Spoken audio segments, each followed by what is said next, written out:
E a Paradigma deu um desenho, deu um papel para minha filha e falou assim: desenha o que você quiser, desenha o que te faz feliz e o que te faz triste.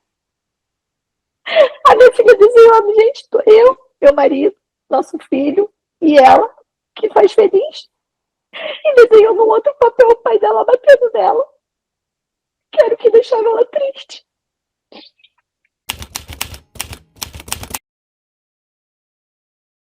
A minha infância, eu não tive muita infância. Eu, desde nova, trabalhei sempre com a minha mãe. Acompanhava ela nas faxinas que ela fazia.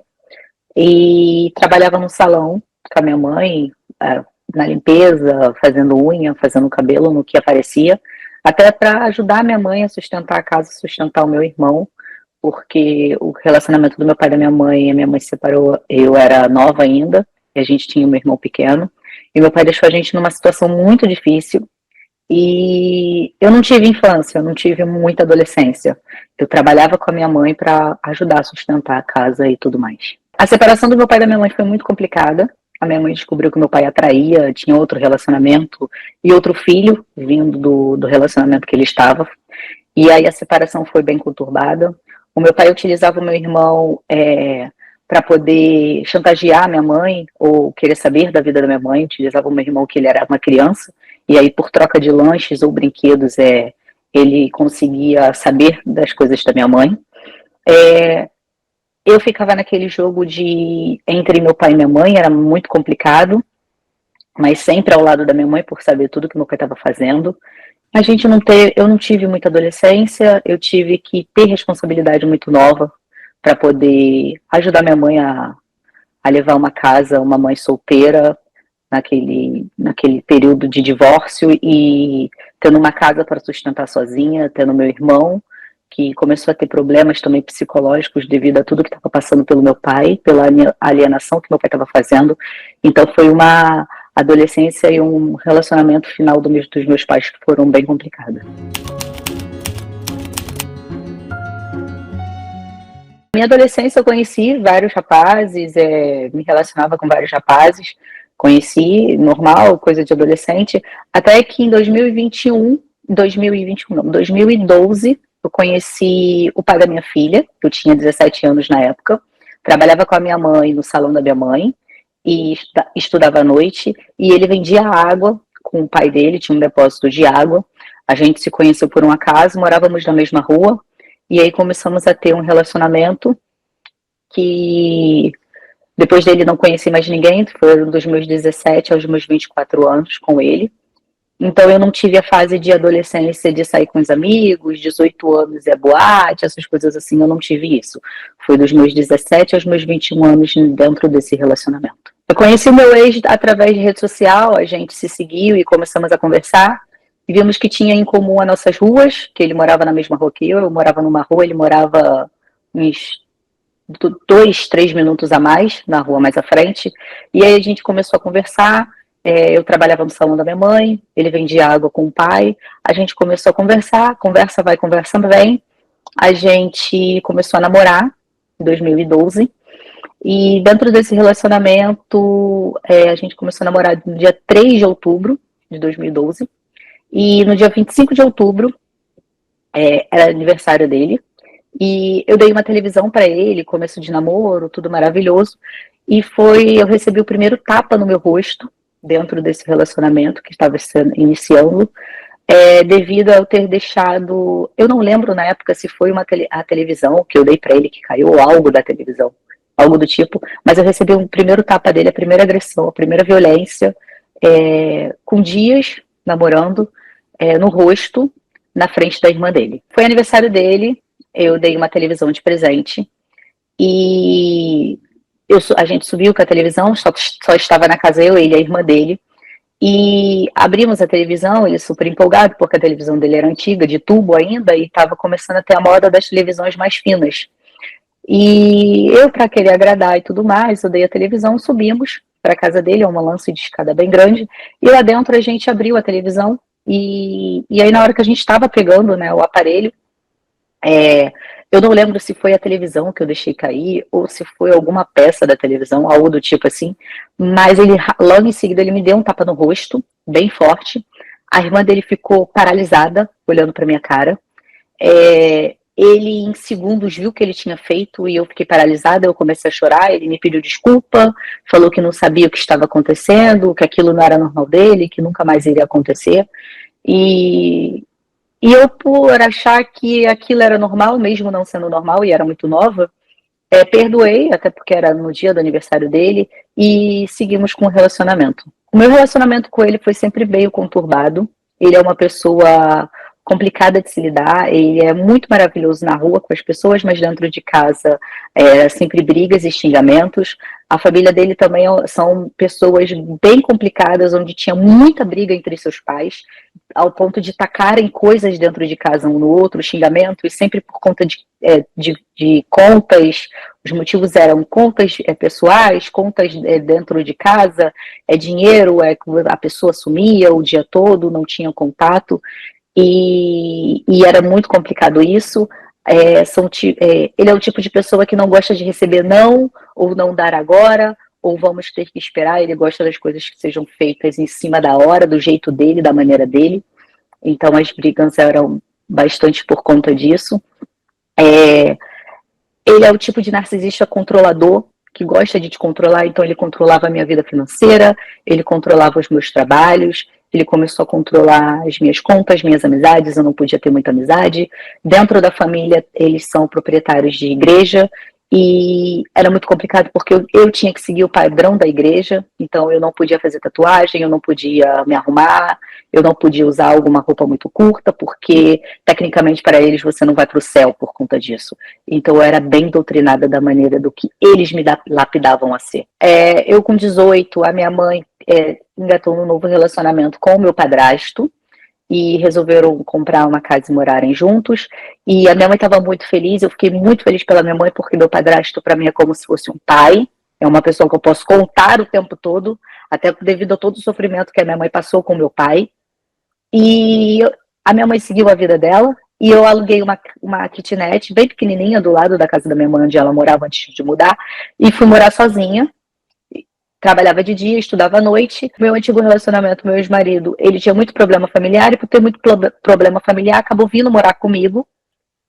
Dali a casa era muito pequena, e eu fazia atendimentos de unhas também na minha casa.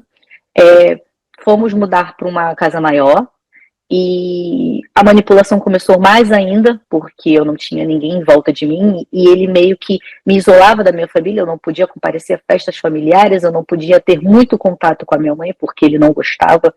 E o fato da minha mãe gostar de festa, gostar de beber um final de semana, ou sair com o meu padrasto, incomodava muito a ele. E por conta da religião deles também, aquilo dali era abominável, não era uma coisa certa a se fazer. Então ele me isolava muito da vida do dia a dia com a minha mãe, e a minha mãe não sabia de tudo que eu estava passando. Na minha cabeça aquilo tudo era amor, proteção, ele me ama, ele está cuidando de mim, mas não. Aí eu estava vivendo dentro de um relacionamento abusivo e tóxico com um narcisista, e achando que aquilo tudo era normal.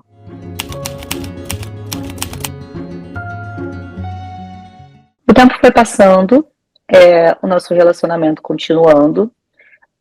Eu atendia clientes dentro da minha casa, eu fiz um espaço para mim onde eu atendia clientes dentro da minha casa, tanto que essas clientes são provas de tudo que eu passei, elas relatam nas minhas redes sociais e são testemunhas em alguns processos sobre isso, do relacionamento abusivo. O tempo foi passando, eu engravidei, tive uma primeira gravidez, perdi o bebê com 3 para 4 meses, devido a golpes que ele me deu na barriga. E em seguida eu engravidei novamente da minha filha, que hoje tem 6 anos.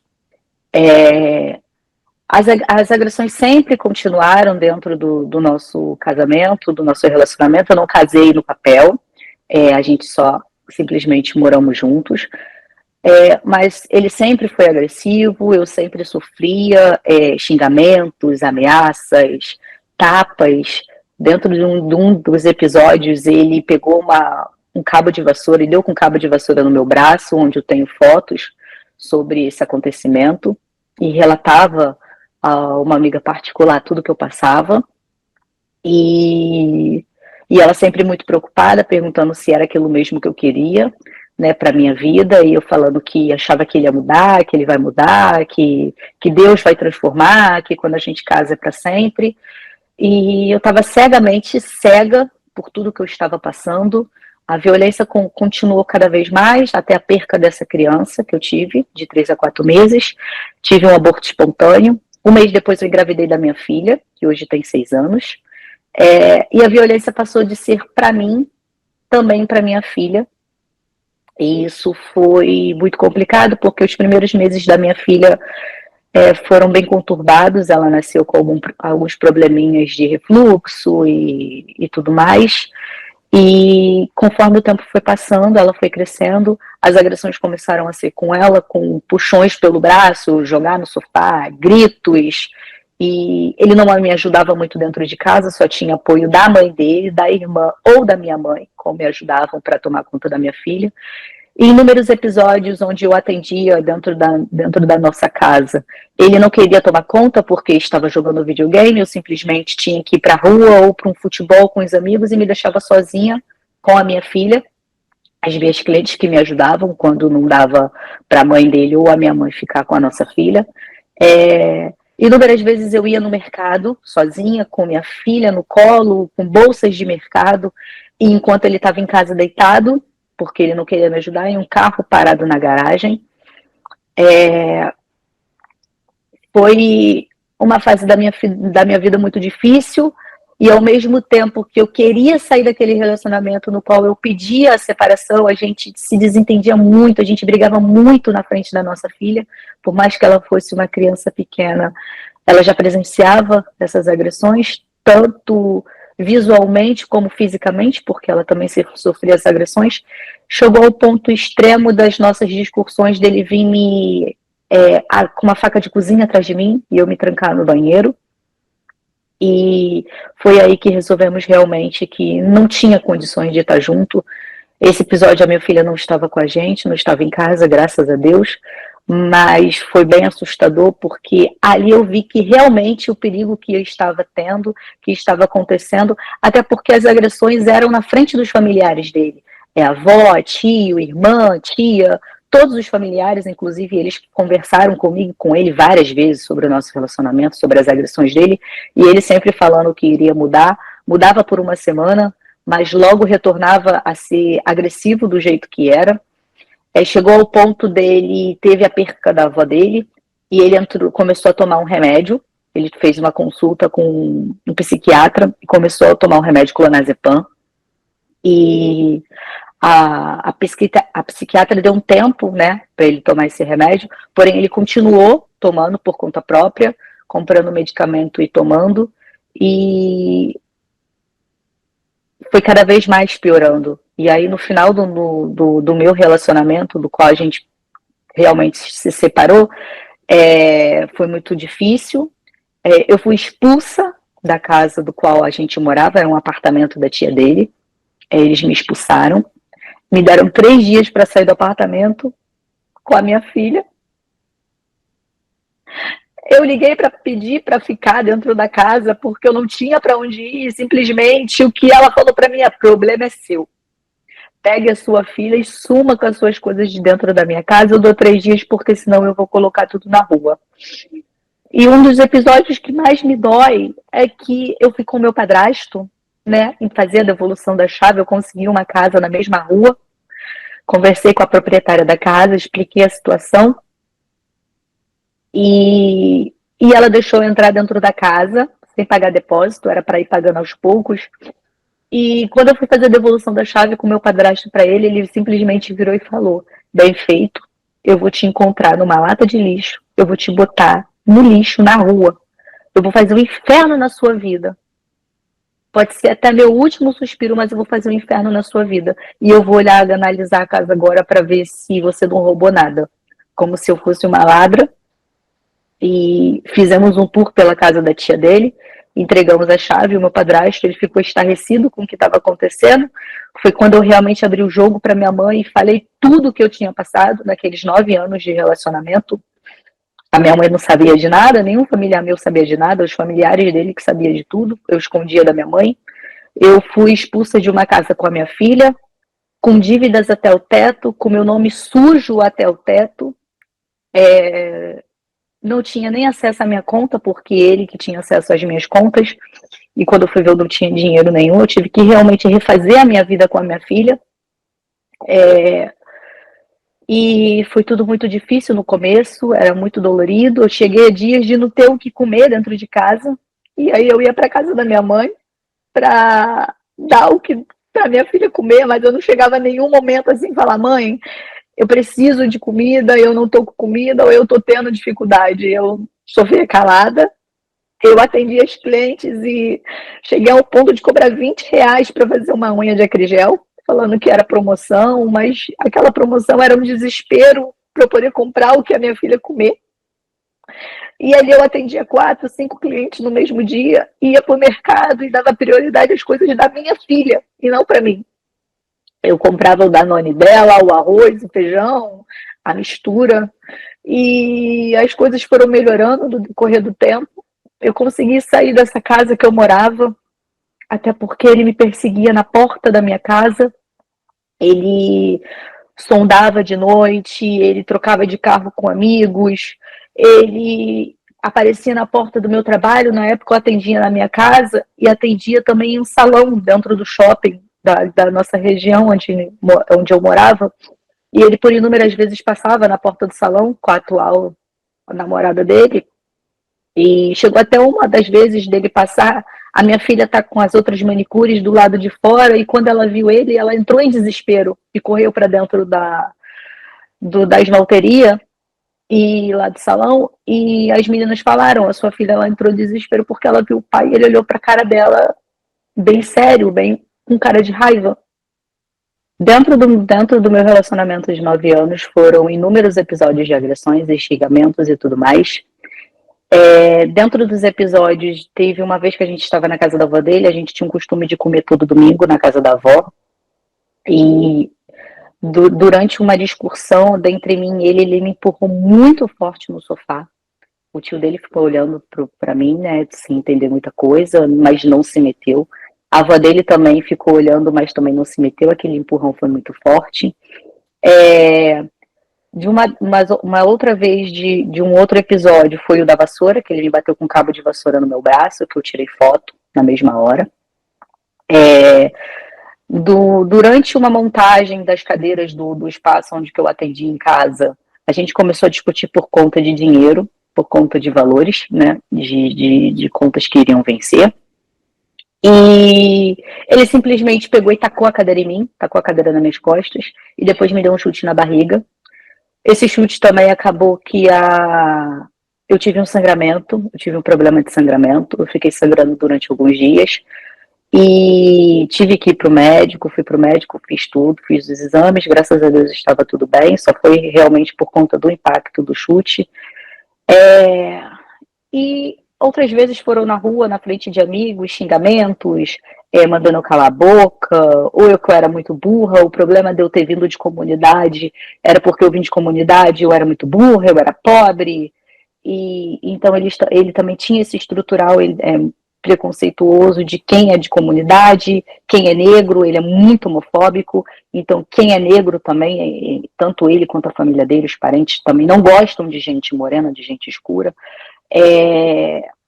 Ele sempre faz chacota com homossexuais. Ele também tem esse preconceito muito grande estrutural deles de homossexuais, que homossexuais é uma coisa que deveria ser disseminada do planeta Terra, dali, porque isso não é certo, não é de Deus. Então eram inúmeras coisas no qual eu presenciava e no qual eu sofri, até por conta de não ter amigos para conversar. Ele não deixava eu ter amizades. Quando eu tinha atendimentos, ele ficava sempre perto, sempre analisando, sempre querendo saber o que eu estava fazendo, o que eu estava falando, justamente pelo medo de eu expor o que eu passava dentro de casa. Eu cheguei a expor para algumas clientes, eu conversava muito.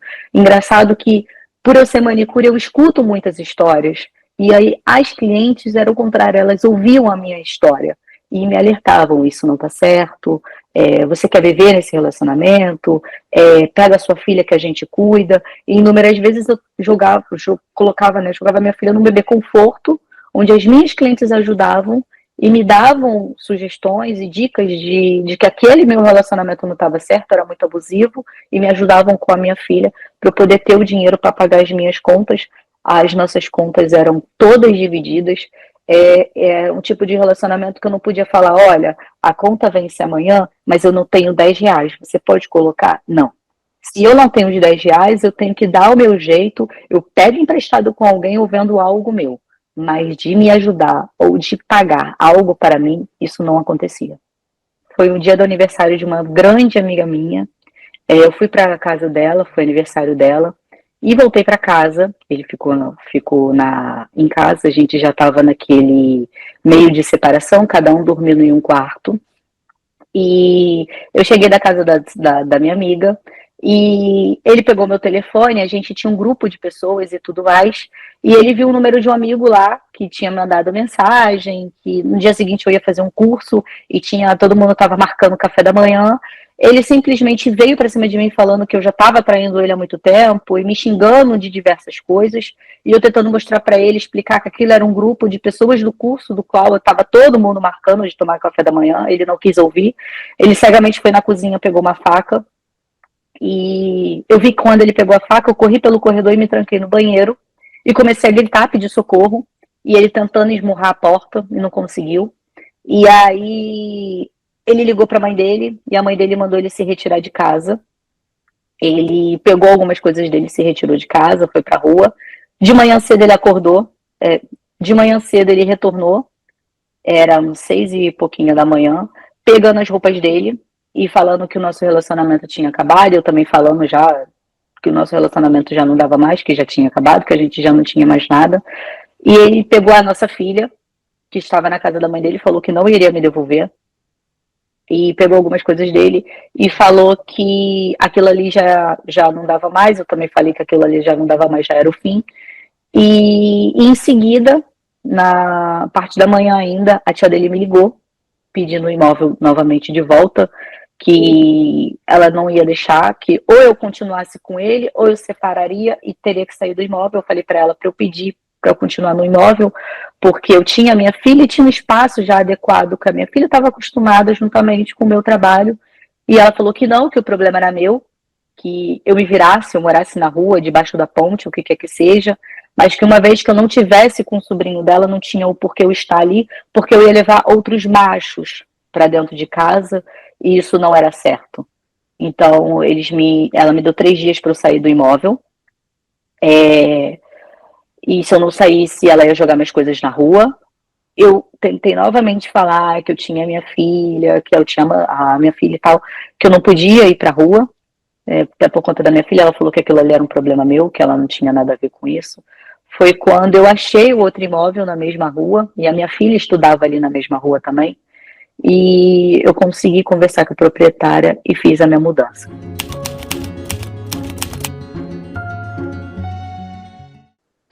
No início do nascimento, ele ficou um pouco empolgado, até ajudava algumas vezes. Aquele amor todo que ele tinha por ela, não sei, não posso dizer eu mesma que ele não tinha amor, né? Porque a gente não está dentro do coração, dentro da cabeça da pessoa para falar. Mas uma pessoa que ama, ela demonstra. E ele não demonstrava.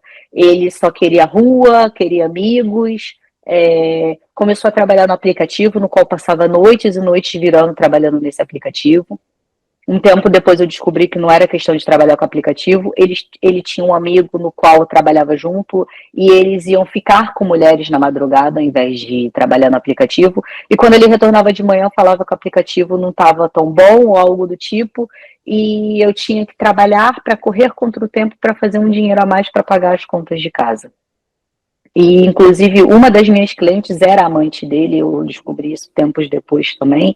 Entrei em rede social dele, descobri a senha e vi inúmeras barbaridades do qual ele falava de mulheres que ele ficava na noite. Uma delas, inclusive, que ele tinha comido uma outra parte da mulher. palavras dele, e que não tinha nem precisado pagar hotel, porque foi dentro da casa dela. Eu tenho essa conversa até hoje aqui salva, porque eu achei uma barbaridade, até mandei para minha mãe o que eu tinha achado.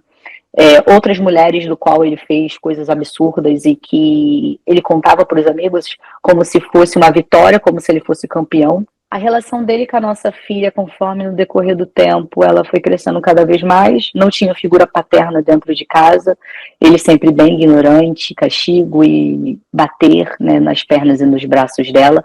Algumas vezes ele chegou a agredir ela bem forte na frente de familiares dele, no qual a mãe dele, a irmã e o pai se metiam. E ele a todo tempo falava que não se mete porque a filha é minha, eu crio do jeito que eu quero, e se eu tiver que meter a porrada, eu vou meter a porrada mesmo, se eu tiver que matar, eu mato, porque fui eu que coloquei no mundo, a filha é minha. E essas coisas entravam dentro de mim, e a violência comigo eu até aguentava. Não era certo, não é correto a gente agredir uma mulher, mas a violência com a gente até aguenta, até certo ponto. Só que quando a violência passou a ser com a minha filha, de eu ver a minha filha chorando, porque às vezes ela não fazia nada, ela é uma criança que você fala, não pode pegar, mas ela é uma criança que ela vai testar a sua paciência, ela vai tentar pegar, ela vai tentar te dar um beijo, deslumbrar para você fazer o que a criança quer.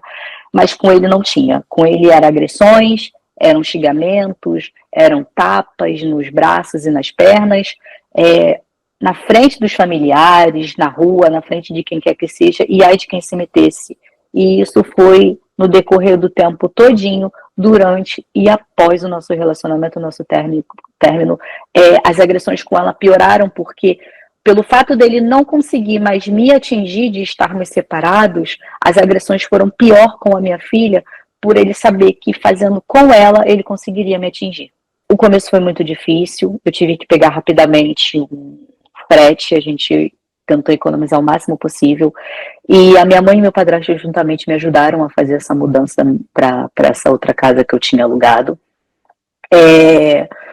O começo foi muito difícil, a minha condição financeira era péssima, ele me deixou com dívidas, ele me deixou com meu nome sujo, negativado, sem conta, sem dinheiro nas minhas contas do banco, no qual ele manipulava, e eu tive que começar novamente, eu tive que me reerguer. Eu montei um cantinho na minha casa, para atendimento na minha casa, e trabalhava anexo em outros horários, num salão dentro do shopping do nosso bairro.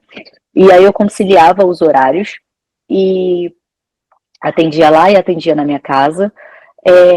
Teve dias que eu não tinha o que comer, e aí eu ia para casa da minha mãe, falar para minha mãe que eu estava com saudade, que eu queria dormir lá, mas na verdade é porque eu não tinha o que comer dentro de casa, ou eu não tinha o dinheiro todo do aluguel que era para pagar. E aí eu corria da proprietária um dia até fazer o dinheiro do aluguel para pagar ela novamente. E a minha prioridade era minha filha, então eu deixava muitas vezes ela na casa da minha mãe, ou ela na casa do pai, né, que não era ele que ficava, era a avó materna, ele nunca pegava ela, ou quando pegava era só pegava e jogava no colo da mãe ou da irmã para tomar em conta. Eu preferia deixar a minha filha, não que eu preferia deixar, eu tinha que deixar a minha filha na casa de um ou de outro para ter o que comer, até eu conseguir fazer o dinheiro para fazer uma compra normal, para fazer tudo normal. Na nossa separação ele pagava a escola e me dava R$100 de pensão. R$100 não dava para nada. Eu até cheguei algumas vezes com a mãe dele a argumentar, e ela falou para mim que R$100 dava para sustentar uma criança, porque 1 quilo de arroz dá para eu fazer o arroz da minha filha o mês todo. E que era para comprar do Danone mais barato, da batata mais barata para ela, que os R$100 daria sim. E eu achava aquilo cúmulo de absurdo, mas eu tinha assinado um acordo com ele, dele me dar os R$100, porque eu queria me ver livre daquela situação, livre dele estar atrás de mim, dele tentar de qualquer forma me explorar. E a separação veio, eu comecei a refazer a minha vida, a minha filha ficava na casa da minha mãe ou na casa dele, para ter o que comer, enquanto eu trabalhava, me matava para pagar um aluguel e todas as dívidas da minha filha, casa, roupa, um passeio, algo do tipo. Durante o decorrer do tempo as coisas foram melhorando, a perseguição dele continuou, e em fevereiro de 2022 eu estava saindo de um restaurante com uma amiga minha, no nosso bairro, e A gente pediu um Uber, ele é um restaurante, bar, tudo ao mesmo tempo, que depois das 10 da noite tem música ao vivo, e aí é muito mais bebida, é uma coisa mais de adulto. E quando deu mais 9 e pouquinho da noite, a gente pediu um Uber para poder ir embora, até porque já não era mais ambiente para minha filha. E a mãe dele sabia que eu estava ali no restaurante com a minha filha, porque eu fiz chamada de vídeo e eu mandei foto para ela, né? Eu tenho a foto também guardada, e as postagens no Instagram sobre a gente estar ali. E quando eu saí do restaurante, que a gente estava entrando no Uber, eu me deparei com ele, transtornado, falando que eu estava alcoolizada, que a minha amiga estava alcoolizada, mas eu não bebo nada. A única coisa que eu amo é beber a Coca-Cola. Eu não bebo, nunca gostei de bebida, de álcool nenhum.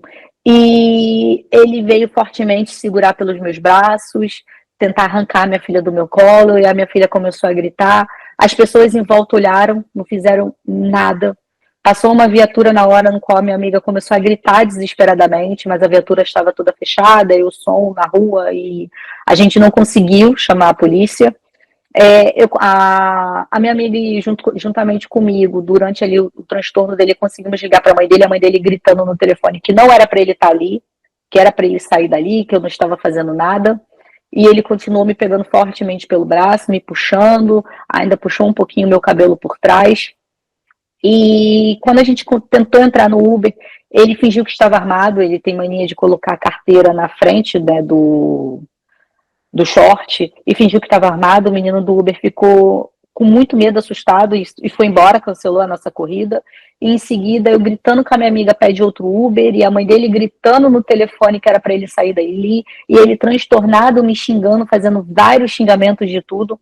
E aí chegou um outro Uber, eu falei, entramos, coloquei a minha filha dentro do Uber, falei, menino, por favor, salva a gente, tira a gente daqui. Ele tá transtornado, e ele tentando pular pela janela do Uber, e o menino gritando com ele. O menino saiu com o carro, e aí a gente no caminho explicou pro menino o que estava acontecendo. Ele falou, colega, vai pra delegacia ou você vai acabar morrendo. Esse homem, ele é maluco. Eu falei, não, eu vou agora, eu vou pra delegacia, eu tinha muito medo, ele é pai da minha filha. Aqui a gente fica muito com aquele medo de é o pai da nossa filha, da gente fazer alguma coisa e os nossos filhos acabarem lá na frente, né, acusando a gente, apontando de algo que a gente fez com o pai. Mas naquele momento ali, realmente eu vi que não dava mais. Foi quando a gente foi para a delegacia. Eu fiz meu primeiro registro de Maria da Penha, em fevereiro de 2022. O inspetor, ele ficou muito impressionado com a forma que a minha filha estava. A minha filha, ela estava muito transtornada, chorando o tempo todo. O inspetor ainda pegou ela no colo, acalmou, tentou brincar. E aí a minha amiga pegou ela também no colo.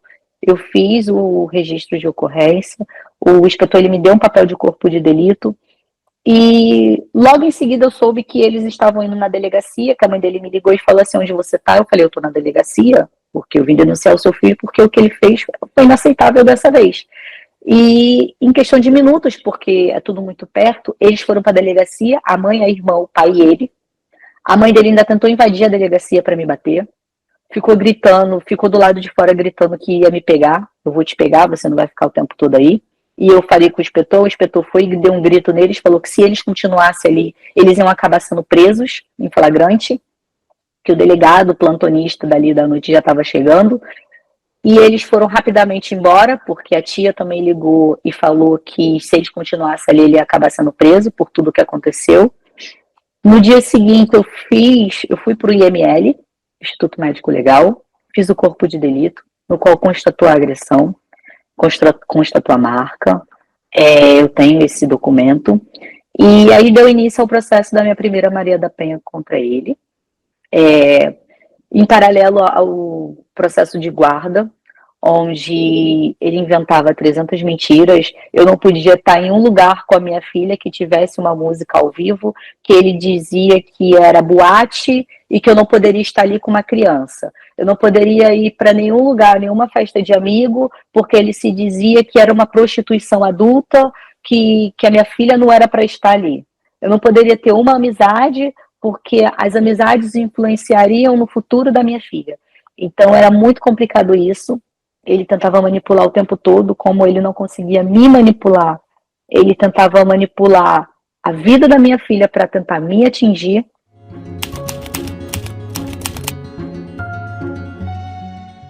Eu conheci o meu marido no dia 28 de março de 2022, numa roda de amigos em comum, e a gente começou a conversar, dali a gente começou a se conhecer melhor. Quando fui ver, o meu marido ele já estava na minha casa me ajudando com compra, me ajudando com a minha filha, absorvendo os meus problemas para me ajudar da melhor forma possível. O tempo foi passando, ele teve uma proposta de viagem para a Itália.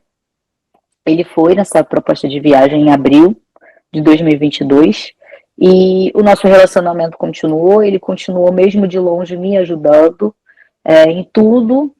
E em julho ele voltou dessa viagem que ele tinha feito e nos casamos no dia 28 de julho de 2022.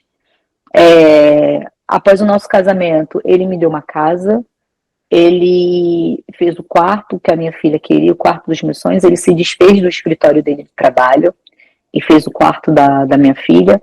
E depois dali, ele se tornou o meu amigo, o meu marido, namorado, o meu companheiro, o meu braço fiel, a pessoa mais importante da minha vida, né?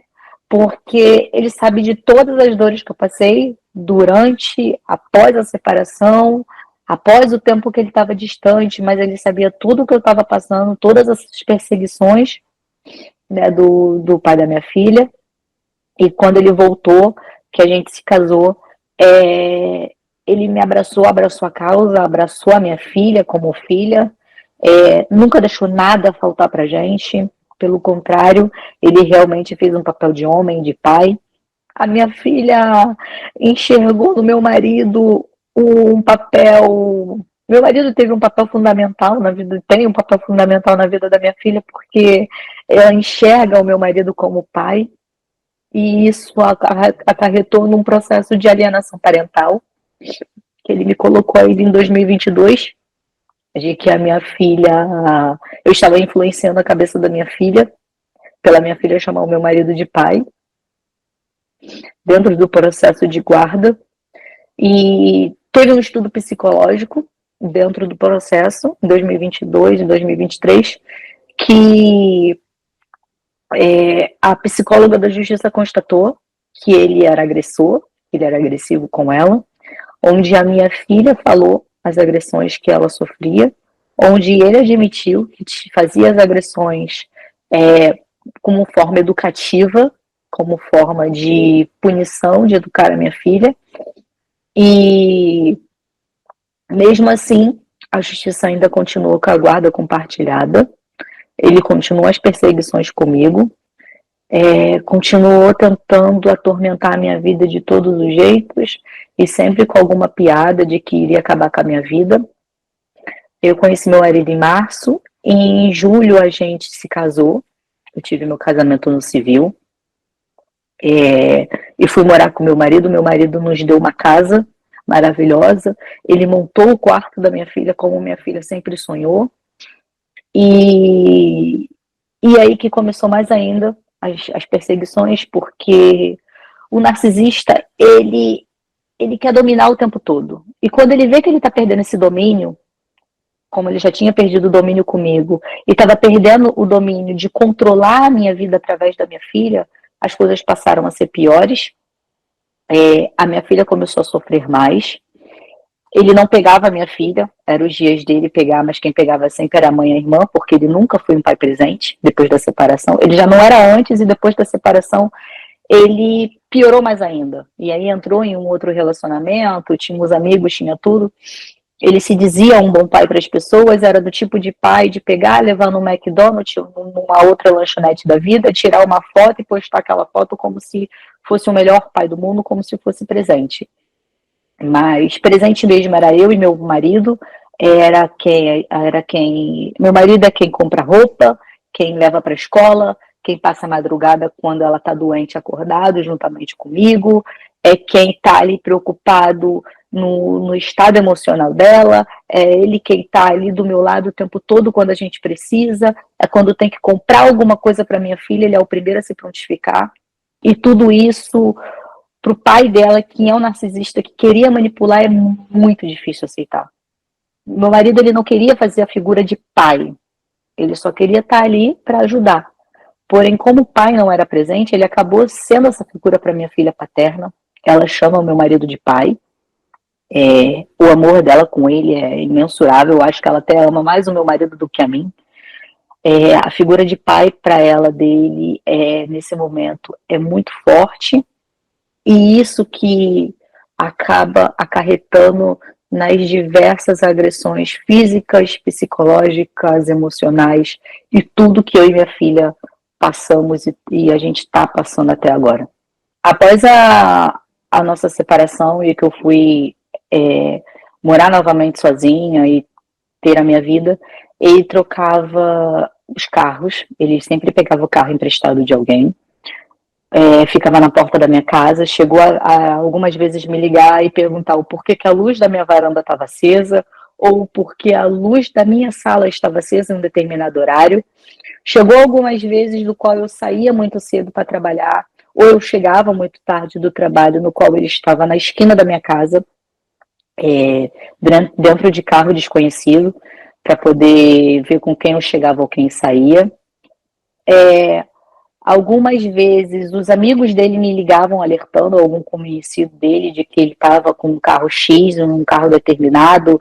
Ele também pegava alguns carros determinados de parentes dele, de pessoas próximas, do qual ele poderia simplesmente, ou mesmo pegar pessoas no qual ele já chegou a fazer e pagar para me seguirem em rede social, pessoalmente, para poder ver cada passo do qual eu dava. Após o meu casamento, eu descobri que estava grávida do meu caçula, que fez 2 anos. E durante a minha gestação do meu caçula, eu estava muito conturbada. O pai da minha filha, quando soube que eu estava grávida novamente, começou a fazer uma perturbação sem igual. A minha gravidez do meu caçula foi muito complicada. Eu passava muito mal. Eu tive que fazer muito repouso em algumas partes específicas da gravidez, porque era muito estresse e estava sendo processada por alienação parental, estava sendo processada por não deixar a minha filha ver ele, só que não era questão de não deixar a minha filha ver, a minha filha simplesmente ela não queria contato com o pai, porque toda vez que ele estava com ela, ele agredia ela. E fora as perseguições, que mesmo eu casada, mesmo eu construir uma outra família, continuaram as perseguições, continuaram tudo do mesmo jeito como era antes, e pior, porque ele descobriu que eu tinha uma outra família e estava grávida, então a raiva dele se tornou mais ainda. Durante o começo da minha gestação, que eu descobri do meu caçula, juntamente com o meu casamento. Em agosto de 2022, eu fiz uma viagem para a Itália com meu marido e juntamente com meu sogro que pagou pra gente como lua de mel. E eu tinha conversado com a mãe dele e com a minha mãe e com ele, né? A mãe dele conversava com ele. Eu queria levar minha filha, ele não autorizou de jeito nenhum a gente levar minha filha. E eu tive que fazer a viagem sem a minha filha, mas todo dia entrava em contato. A mãe dele falou que era para eu ficar tranquila, que era para eu aproveitar minha lua de mel. Eu cheguei a fazer um documento porque eu não confiava nele totalmente, entre eu e a minha mãe, mostrando que a minha filha estaria ali com a minha mãe, eu estaria dando todo o suporte financeiro, eu estaria ali do tempo que eu não estava presente na minha lua de mel. E durante a minha lua de mel, eu fui no dia 29 de agosto, e durante setembro, eu tinha contato com a minha filha todos os dias, o tempo todo. No meio de setembro, para o final de setembro, a minha filha ela começou a não querer falar comigo, a não querer me atender, a chorar. E a minha mãe chegou a pegar, minha mãe pegava ela nas datas certas, que era combinado entre a minha mãe e a mãe dele, e a minha mãe começou a presenciar algumas marcas roxas na minha filha. E durante minha mãe presenciar essas marcas roxas da minha filha, minha mãe mandou mensagem para o meu marido. Durante a nossa viagem, a minha mãe mandou algumas mensagens para o meu marido, porque a minha filha chegava com algumas marcas roxas em casa. E a minha mãe argumentava com ela, perguntando, olha, o que que aconteceu? Por que que você tá assim? Ela sempre não querendo falar, ou não falava, ou chorava. E de tanto a minha mãe pressionar, a gente descobriu que ele estava agredindo ela muito, toda vez que ela queria falar comigo. Uma das agressões foi porque ela chamou meu marido de pai na frente dele. E a minha mãe tirou foto e mandou pro meu marido. E eu já estava bem abalada com a gravidez de tudo que eu estava passando, dos processos. E aí a minha mãe mandou para ele, pro meu marido, para ele ver o que ele faria, falaria, como falaria comigo. E chegou ao ponto da minha filha foi admitir para minha mãe conversando com ela sobre o que era mentira, sobre o que ia falar a verdade. E a minha filha pegou e falou: vovó, o meu pai, ele não deixa eu falar com a minha mãe, ele me bate, e ele me bateu porque eu chamei o meu papai de pai, e ele falou que ele é o meu único pai, que eu não tenho outro pai, e que não era para eu falar com a minha mãe. Era para eu não falar com a minha mãe, porque se eu falasse que eu queria falar com a minha mãe, ele me batia mais. E a minha mãe falou isso com o meu marido, eu entrei num desespero absurdo, e estava vendo os preços de passagem, estava muito caro, e eu já estava grávida do meu filho, e ao mesmo tempo que a minha cabeça estava de retornar para o Brasil desesperada para salvar a minha filha de tudo que aquilo estava passando, eu tinha que me preocupar com o meu filho que estava dentro da minha barriga, de não acontecer nada. Até porque eu já tinha tido um aborto antes da minha filha. E a minha cabeça mil e a gente conseguiu uma passagem. Eu fiz escala da Itália para eu fiz duas escalas dentro da Europa. Fiz uma escala aqui nos Estados Unidos e dos Estados Unidos que eu fui pro Brasil. Eu fiquei 2 dias de viagem. Cheguei lá no Brasil no dia 12 de outubro, dia da Nossa Senhora. Ninguém sabia do meu retorno, ninguém mesmo. E aí eu cheguei lá na parte da manhã cedo. A minha filha estava com a minha mãe. A minha filha, o sorriso dela foi maravilhoso quando ela me viu, a sensação de alívio. E ali eu vi que tinha acontecido muita coisa nesse 1 mês e meio que eu fiquei fora. 1 mês e meio, 2 meses. E a minha filha, ela entrava em desespero só em falar que ela tinha que ir para casa do pai. Eu fiz algumas gravações do desespero dela. E foi quando eu conversei com a pediatra dela. A pediatra dela me deu um papel de encaminhamento para psicóloga sobre dois conflitos familiares. Ela começou o tratamento com a psicóloga, e a psicóloga achou melhor ela não ter contato com o pai naquele primeiro tempo. Foi quando eu conversei com a avó dela, né? E aí a avó dela conversou com o pai dela e explicou o que estava acontecendo. E ele me colocou em um outro processo de alienação parental, porque ele estava 2 ou 3 meses sem ver a filha e ela não queria ir. E cada vez que ela era para ir para casa dele, ela gritava desesperada.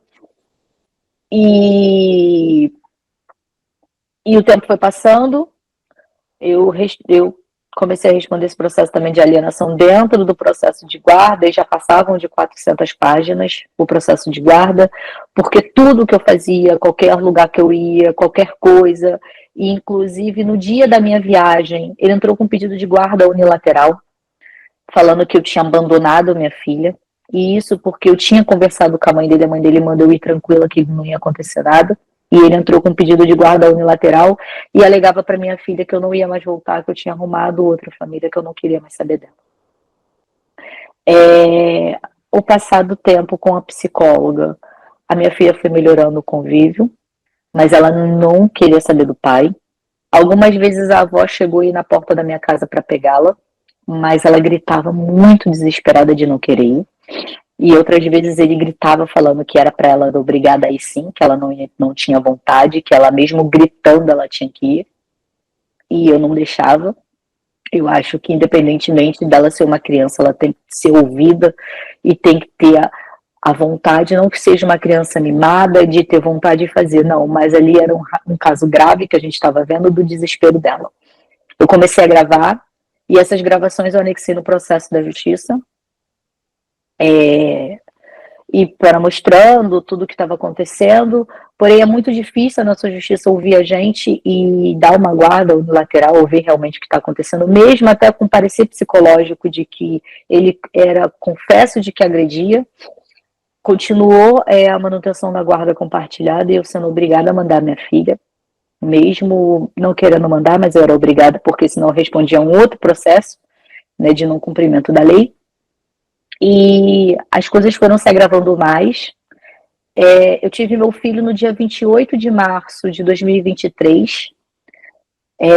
O meu filho nasceu antes do tempo, devido a todos esses transtornos que eu estava passando. Graças a Deus o meu filho nasceu bem, sem sequela nenhuma, ele é uma criança saudável e normal.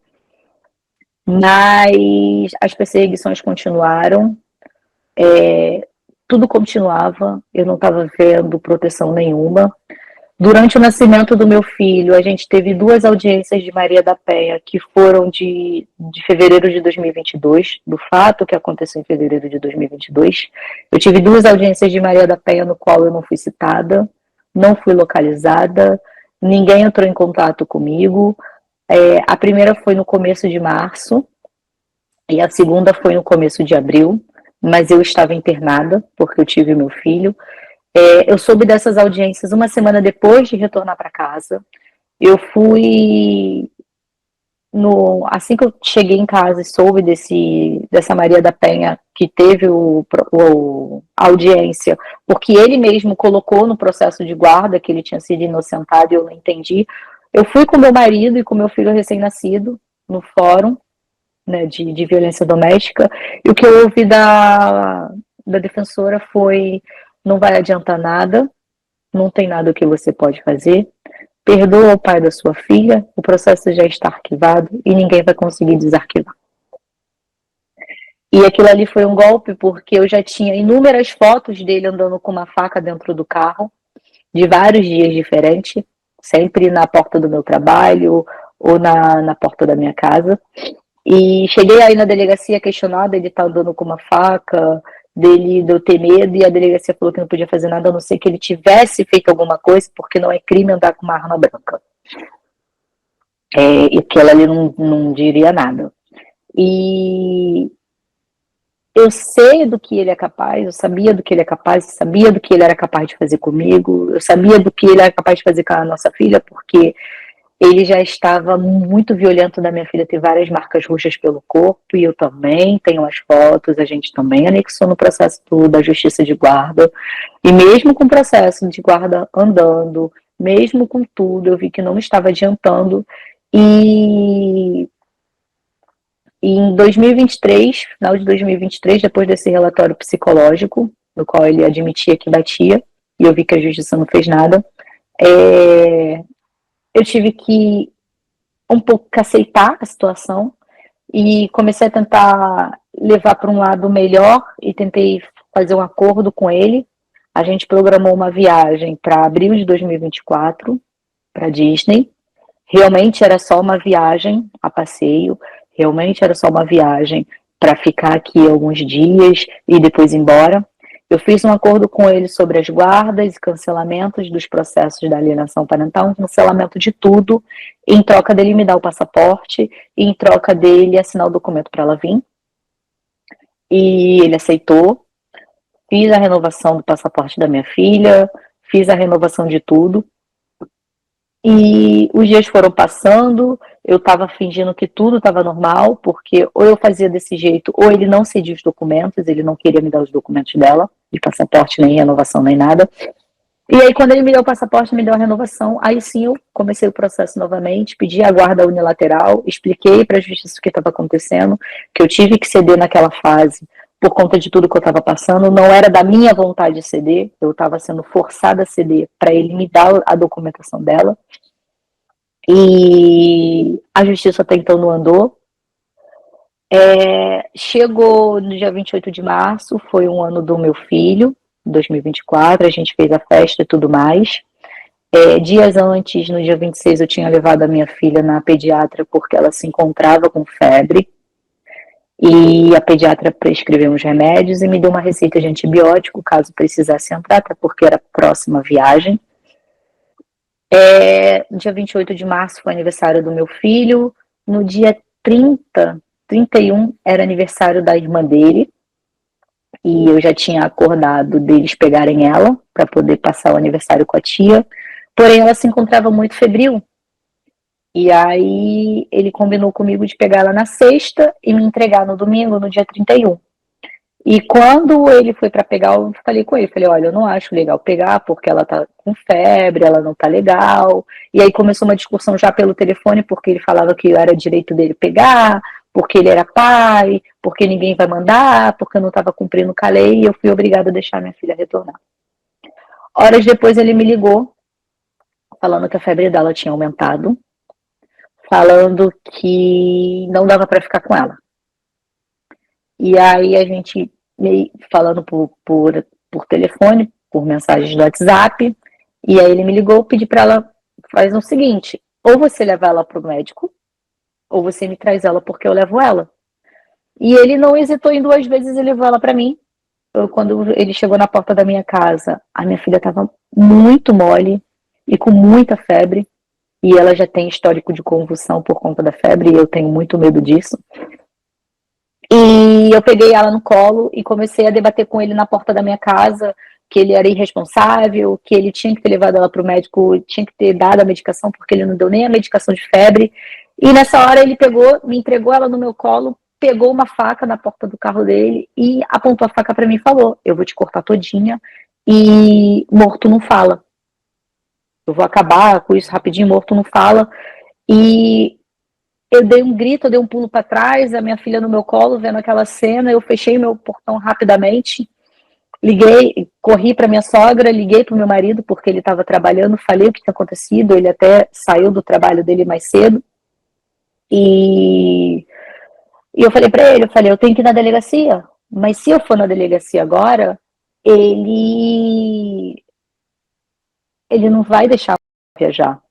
E esse fato aconteceu no dia 29 de março, um dia depois do aniversário do meu filho. Eu falei, o que eu faço? Aí meu marido falou, a gente vai ter que procurar a polícia. Eu falei, tá, mas se eu procurar agora, ele pode cancelar o passaporte, ele pode cancelar a autorização de viagem dela e a gente não vai viajar. Ele então faz o seguinte, deixa ele pegar ela para o aniversário da tia, no dia 31 só. A tia entrou em contato comigo e pediu para pegar ela no dia 31 e depois entregava no final do dia. E no dia 1º a gente vai na delegacia. Eu falei, tá bom.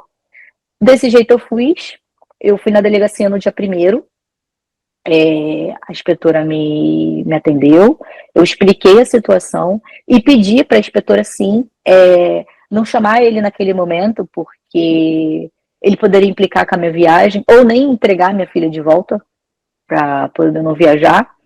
E ela entendeu, ela concordou, ela viu, e eu vim para casa, pedi uma nova medida protetiva de urgência.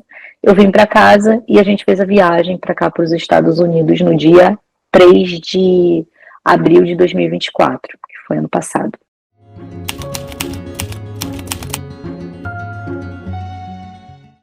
Chegamos aqui, ele estava tendo contato normalmente com ela todos os dias, eu mandava mensagem para a tia, até a gente conseguir um chip aqui, uma internet e tal, mas eu mandava mensagem. Tinha dias sim que a gente não conseguia contato, mas foi quando a gente chegou aqui, eu falei pro meu marido, eu falei, olha, a gente não vai mais voltar, porque a justiça não está ajudando. A gente foi na polícia, ninguém fez nada. Então, a gente não vai voltar, a gente viu o que a gente faz aqui. Foi quando a gente descobriu que aqui nos Estados Unidos a gente poderia entrar com pedido de asilo, com tudo que a gente estava passando no Brasil, e conseguir entrar com outro pedido de uma permanência especial para minha filha, devido a ela sofrer violência doméstica e traumas emocionais. Então a gente entrou com esse pedido, que é o SJS, e entramos com um pedido de asilo. O acordo que eu tinha feito com ele era do dia 1º de abril a 1º de maio. Quando chegou no dia 24 de abril, ele me ligou, porque era a data que eu falei que eu tecnicamente iria retornar, e eu não atendi o telefone. Então, 2 dias depois, ele foi na delegacia, me acusou de sequestro internacional. A polícia, por sua vez, não entrou em contato comigo, não me ligou, ninguém fez nada. O processo foi adiante, eu tanto que atualmente estou respondendo pelo crime de sequestro da minha filha. No meio do ano, e ele continuou tendo contato com a minha filha, ele sabia que a minha filha estava na escola, ele sabia da rotina da minha filha, eu tenho todas as gravações, eu tenho tudo que ele sabia, de tudo como ela estava no dia a dia de escola, ele perguntando como foi a escola, perguntando se ela tinha aprendido inglês, e ela falava, mas ao mesmo tempo falava que queria desligar logo a ligação, que não queria contato com ele. No meio do ano passado, ele entrou com um pedido da conversão de Haia, ele entrou com um processo da guarda, falando que eu tinha fugido, colocou esse RO da delegacia. A justiça brasileira, ela deu a guarda para ele unilateral, alegando que eu estava fazendo alienação parental na minha filha e que eu tinha fugido do Brasil, para entrar em contato com a ACAF, para a ACAF, juntamente com a autoridade central aqui dos Estados Unidos, me localizar e entrar com um pedido de repatriação, que é a conversão de Haia. No meio do ano passado, a gente soube disso, que ele estava entrando, mas a gente também tinha entrado com um processo de SIGES, então a gente também estava com pedido de asilo em andamento, a gente está. E no dia 12 de novembro do ano passado, até recente, a gente teve a audiência de SIGES, do SIGES dela, do pedido de proteção, porém não pôde ter deferimento porque tinha que ter tido 30 dias de aviso para ele, só tinha 15 dias. Então o juiz preferiu deixar uma data porque aqui você tem que ter direito a se manifestar.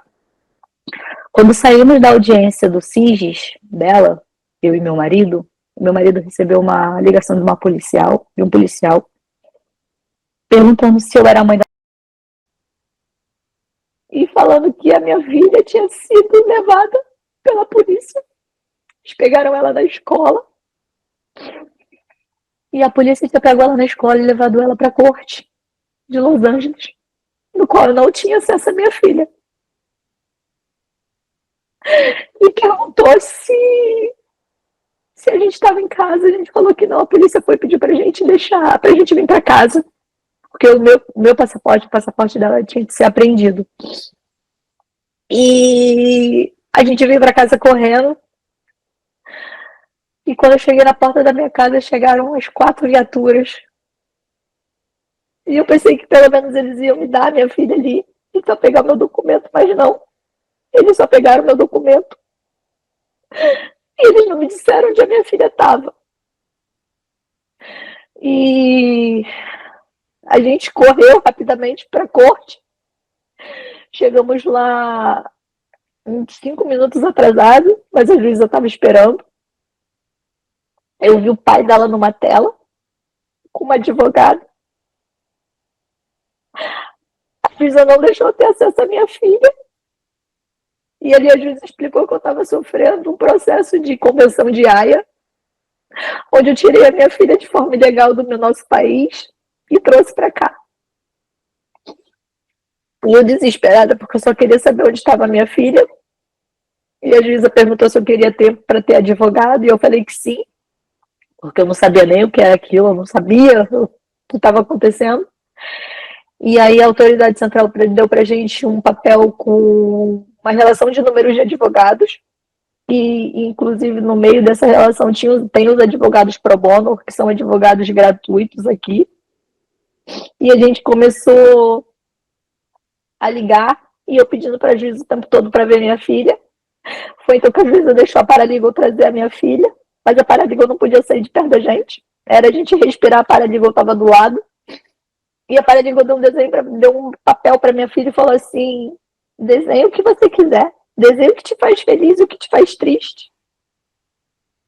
A minha filha desenhou, gente, eu, meu marido, nosso filho e ela, que faz feliz. E desenhou num outro papel o pai dela batendo nela, que era o que deixava ela triste. E a paralegal ficou olhando aquilo, mas ela não podia fazer nada, porque ela só estava para proteção da minha filha. E E a gente começou a ligar para os advogados, e um cobrava 35 mil, e o outro 40 mil, e o outro mais 20 e poucos mil dólares, e a gente não tinha dinheiro. E aí a gente achou uma advogada pro bono. Ela é maravilhosa, ela é um anjo que caiu do céu. E ela pegou a nossa causa, ela tinha acabado de perder o pai. Mesmo assim, ela pegou a nossa causa e começou a lutar com a gente dentro desse processo daqui. E no Brasil não teve nenhuma audiência. Pelo fato de eu ter fugido com a minha filha, eles botaram uma agressão equiparada com o meu fugir. Só que eu não fugi porque eu quis. Eu fugi para não morrer. Porque eu pedi ajuda a todos os órgãos. E ninguém me ajudou. Eu fui para a delegacia, eu fui para o conselho tutelar, eu fui para a justiça, a gente anexou vídeo, a gente anexou prova, a gente anexou que ele tem dupla personalidade, que ele toma remédio controlado, e mesmo assim não adiantou nada. E aí o processo daqui começou a andar, foram mais ou menos 20 audiências, 20 e poucas audiências aqui, e ele sempre negando tudo, negando faca que carrega no carro, negando que ele é agressivo, ele colocou testemunhas no qual mentiram também sobre o que estava acontecendo, testemunhas que nem sabiam o que estava acontecendo, que conheciam ele por fora, mas não sabia a história ao total. E a justiça americana determinou que minha filha tinha que retornar para o Brasil. E eu desmaiei. Isso foi em março agora. Eu desmaiei durante a audiência. Eu acordei numa cama de hospital. E aí a juíza determinou que a minha filha tinha que retornar até 4 de abril, ou no dia 8 de abril, teria que voltar para a corte novamente. E aí a advogada mandou a gente arriscar e não retornar com a minha filha, da gente ir para a corte para fazer a apelação, porque a gente tinha direito à apelação e direito da minha filha ficar mais um tempo. E assim foi feito. No dia 8 de abril a gente retornou para a corte. A juíza entendeu que a minha filha não tinha ido e até argumentou para o pai, que ele apareceu no vídeo, e ele falando, mas eu pensei que ela era obrigada, eu pensei isso. A juíza, não, se você quer, você tem que estar aqui para pegar a sua filha de volta. E a gente pediu mais um prazo, explicamos que estávamos dentro do asilo, né, que de uma forma geral o asilo você não pode ser deportado até que o processo seja visto, relido e dada a sentença. Enquanto você está dando o pedido de asilo, você não pode retornar para o seu país de origem devido ao risco que você corre, por isso o pedido de asilo. E o pedido de asilo para a gente aqui, ao primeiro tempo, foi concedido, porque a gente já tem até a documentação. Eu não estou de forma ilegal, eu tenho autorização de trabalho, eu tenho meu social, que é como se fosse um CPF daqui, então eu tenho uma vida normal aqui, eu não corro de ninguém, eu não estou ilegal. E aí a juíza determinou mais 30 dias da minha filha aqui.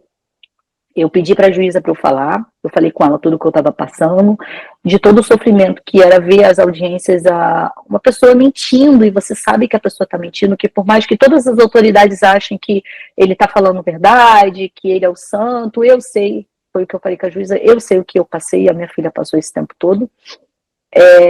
A minha filha, atualmente, ela se encontra com 2 psicólogas. Ela estava estipulado durante as audiências os dias determinados e horários que ela tinha que falar com o pai. E as ligações eram muito complicadas, porque ela não queria falar com ele de jeito nenhum. E ele impondo o tempo todo que ela era obrigada a falar com ele, que ele é o pai dela, e eu também tenho essas ligações gravadas. E a justiça no Brasil, de todo o custo, quer trazer a minha filha de volta, retornar minha filha para o Brasil, mas ninguém dá voz para ela, ninguém escuta, ninguém nada. A justiça daqui determinou mais 30 dias e a gente está lutando contra o tempo para minha filha permanecer aqui, até por conta do pedido de asilo. No Brasil, dias atrás agora, teve um pedido dele de que eu não poderia expor nada em rede social, de que eu tinha que pagar a indenização para ele, de que ele queria me calar, mas eu falei que eu não vou me calar. O que eu e a minha filha tá passando é uma coisa muito séria, é uma coisa muito grave. Eu sei do que ele é capaz, eu sei que se eu retornar para o Brasil ele me mata, do mesmo jeito que ele pode acabar com a vida da minha filha. psicológico dela com tudo. A minha filha, hoje em dia, ela faz terapia, ela está sendo acompanhada pelos médicos aqui, americanos. Ela faz 2 psicólogas. Ela é acompanhada também pela pediatra do Brasil, onde ela também toma calmante. A minha filha, ela não pode ouvir a palavra Brasil, que ela já entra em desespero.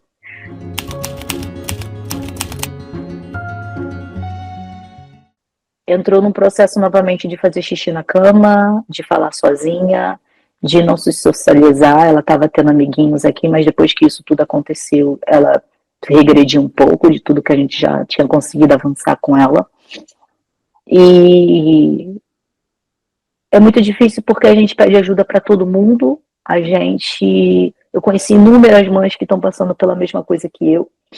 Porém, o patriarcado do nosso país, o nosso judiciário, as pessoas assim, a gente pode estar sofrendo tudo, mas por fugir com uma criança, por tentar se proteger e proteger o nosso filho, a gente é vista como a criminosa, como a vilã da história, e aí os papéis se invertem, porque de vítima a gente passa a ser vilão. Então é muito difícil. Eu espero que a justiça do nosso país veja tudo que está acontecendo, reveja. Não é a mesma medida de você sofrer agressões e fugir com uma criança. Eu não fugi porque eu quis, eu não estou fazendo alienação parental, eu não estou fazendo nada. O que eu estou fazendo é para proteger a minha filha. Eu já vi um relacionamento do meu pai e da minha mãe muito conturbado e eu não quis a mesma coisa para mim. Eu acho que quando a gente dá um basta é porque a gente já não aguenta mais. Eu aguentaria 1000 pancadas em mim, mas não na minha filha. E eu espero que tudo isso se resolva da melhor forma possível. Eu tenho uma concepção de que, por mais que eu estou passando por tudo disso, eu não desejo mal nenhum a ele. Eu desejo que muita luz na vida dele. A gente tem que desejar para as pessoas o que a gente quer para a nossa vida. Eu desejo muita luz. Ele engatou num novo relacionamento, no qual ele tem um bebê com esse novo relacionamento. Em fevereiro, se eu não me engano, ele também cometeu uma nova Maria da Penha contra ela. Então ele está respondendo nesse momento por 2 Marias da Penha. Só que a Maria da Penha com ela foi muito mais complicada porque ela sofreu realmente a violência e ela ficou bem machucada. E nesse caso foram mãe, irmã e ele que agrediram ela. Eu não sei como tramita o processo dela. Eu não tenho muito contato, eu estava até tendo um pouco de contato, mas ela, por questão de medo, ela evita contato comigo, mas eu também desejo muita força para ela, porque eu sei o que ela está passando. E eu tenho medo da próxima vítima dele, eu tenho medo do que ele pode fazer com uma pessoa que queira se opor contra ele, ou que ele conheça, porque ele gosta de vítimas, ele é narcisista, então nunca vai mudar o jeito. Mas, de qualquer forma, eu não desejo mal, eu desejo toda a luz do mundo, que ele possa enxergar tudo que ele está fazendo com a filha dele. E é isso, eu espero que tudo ocorra bem, da maior maneira possível, da melhor medida possível, e que o nosso judiciário veja de verdade o que a minha filha está passando, o que eu passei, que enxergue e que, ao invés de criticar ou ao invés de apontar eu como a vilã da história, veja que eu sou uma vítima, veja que tudo que eu passei, tudo que eu fiz, tudo que está acontecendo não foi porque eu quis, foi uma forma de proteção. E eu espero que a minha filha permaneça aqui. Nesse momento a gente está ainda em solo americano, a gente está sendo protegido aqui.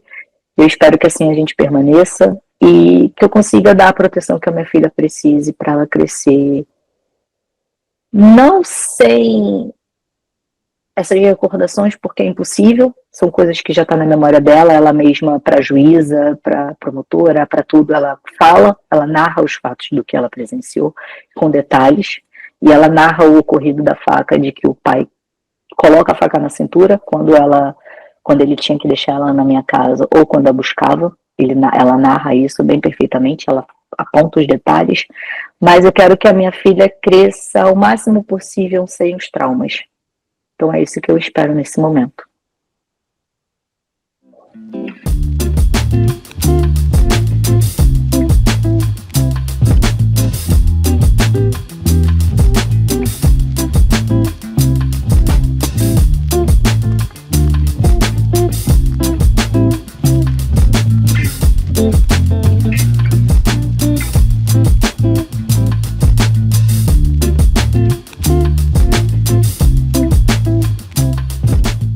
E aí, o que você achou da história da Karina? Comenta aqui para eu saber e compartilhe essa história com todo mundo que você gosta. E ao comentar, seja empático e gentil, porque atrás da tela tem uma mulher que já foi muito machucada pela vida e não precisa de condenação. Essa história já passou, e embora ninguém possa voltar atrás e fazer um novo começo, qualquer uma pode começar agora e fazer um novo fim, não é verdade? E se você quiser contar a sua história de divórcio no nosso canal, é só preencher o formulário que está aqui na descrição do vídeo.